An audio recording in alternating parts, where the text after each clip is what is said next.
Hi! Hello! Good morning. మెంతాకు పప్పు చేయడం కోసం ఫస్ట్ అయితే నేను కందిపప్పుని కడిగేసుకుంటున్నానండి.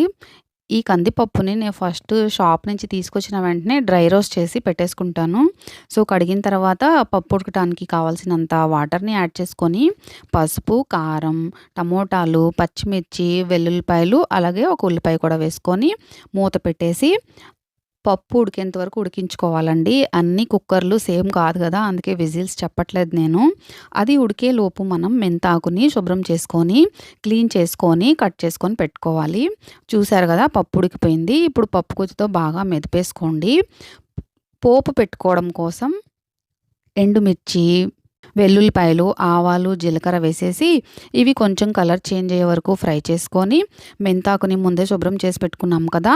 ఇది జస్ట్ 1 మినిట్ వరకు అంటే పచ్చి వాసన పోయేంత వరకు ఈ ఆయిల్‌లో కొంచెం ఫ్రై చేసుకుంటే చాలా టేస్టీగా ఉంటుంది. ఒక్కసారి ఇలా ట్రై చేయండి. చాలా అంటే చాలా బావుంటుందండి. జనరల్‌గా అయితే మనం పప్పుతో పాటే ఆకు కూడా వేసి ఉడికించుకుంటాం కదా! అలా కాకుండా ఇలా ట్రై చేయండి. చాలా టేస్టీగా ఉంటుంది. చూసారు కదా! పప్పు ఎంత బావుందో కదా! ఎంత మంచి కలర్‌ఫుల్‌గా కనిపిస్తుందో. చాలా టేస్టీ, చాలా హెల్తీ. మన డైట్‌లో ఇలా పప్పు దినుసులు, ఆకుకూరలు ఇవన్నీ యాడ్ చేసుకున్నామంటే చాలా హెల్తీగా ఉంటాము. ఈ రోజుల్లో చాలా కల్తీ ఫుడ్ అంతా వచ్చేస్తుంది కదా! సో, ఇలా ట్రై చేయడం వల్ల కొంచెమైనా హెల్తీగా ఉంటాము.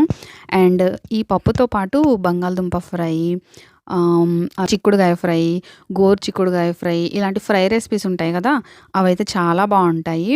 అండ్ ఆమ్లెట్ కూడా చాలా బావుంటుంది. ఒకసారి ట్రై చేయండి. ఓకేనా? పప్పు మెదిపేటప్పుడే సాల్ట్ కూడా అందులో యాడ్ చేసుకోవాలండి. క్లిప్ మిస్ అయింది అండ్ నేను చెప్పడం కూడా మర్చిపోయాను. Thank you so much for watching. Take care. Tata. Bye. Next మరో మంచి వీడియోతో కలుద్దాం. అప్పటి వరకు చూస్తూ ఉండండి.